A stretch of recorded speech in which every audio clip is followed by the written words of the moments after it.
Mr. Speaker, today we must stand up for democracy. We must stand up for the rule of law. And most importantly, we must stand up for the United States Constitution, the Constitution that we took an oath to defend when we were sworn into office.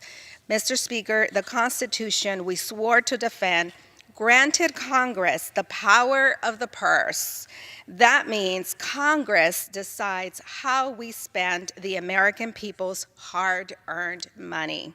And Congress spoke when we passed and President Trump signed a spending bill that granted him $1.4 billion for fencing along the border. And now President Trump is acting like a dictator by ignoring Congress and declaring a national emergency. As a result, billions of taxpayer dollars would be taken from high-priority military construction projects that ensure our troops have the essential training, readiness, and quality of life necessary to keep the American people safe. Mr. Speaker, as a former member of the Foreign Affairs Committee, I visited countries where the rule of law takes a backseat to the whims of their presidents. Just look at Venezuela, where Nicolas Maduro has removed every single obstacle to his power.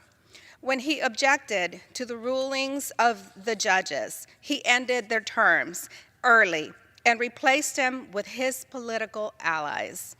When the democratically elected Congress didn't agree with him, he created a new Congress filled with his supporters.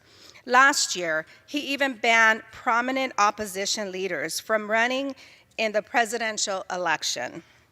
He has demonized the press and even took CNN and Español off the air. Last night, he detained one of America's journalists, George Ramos of Univision. Fighting with judges, manipulating elections, attacking the press. Mr. Speaker, does any of this sound familiar? Now, you have a situation where food is so scarce that the average Venezuelan has lost 24 pounds in the last year, and more than 3 million have fled the country. The Maduro presidency now that is a true national emergency for the people of Venezuela. The collapse of democratic institutions is also happening in Nicaragua and Guatemala. The president of Guatemala and his allies in Congress are taking the country down the same path, removing every check on their power. They have expelled the international prosecutors who dared to investigate them. And just as Guatemala's government has tried to undermine and delegitimize the police and prosecutors who are investigating, President Trump has called Robert Mueller's investigation a witch hunt and denigrated the brave men and women of the FBI.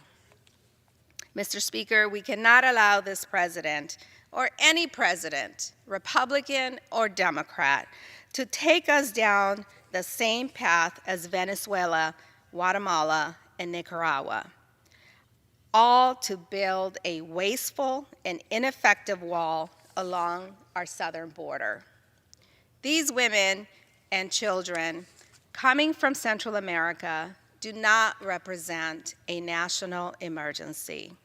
That's why 58 former national security officials, both Republicans and Democrats, issued a statement saying there's no factual basis for the president's emergency. Our call to duty today is to protect, to defend our Constitution. We will vote, and we will see how many in this body have that same respect for the rule of law. I urge our Republican colleagues to join us in this effort. It is not too late for my colleagues across the aisle to tell the president that this is wrong, that the Constitution that we swore an oath to uphold really matters. So we stand here today to stop this power grab of our own democracy. And yes, a yes vote will affirm our democracy. A no vote further erodes the trust in our democracy and again expands executive power. I ask my colleagues, which side do they stand on? And with that, I reserve the balance of my time.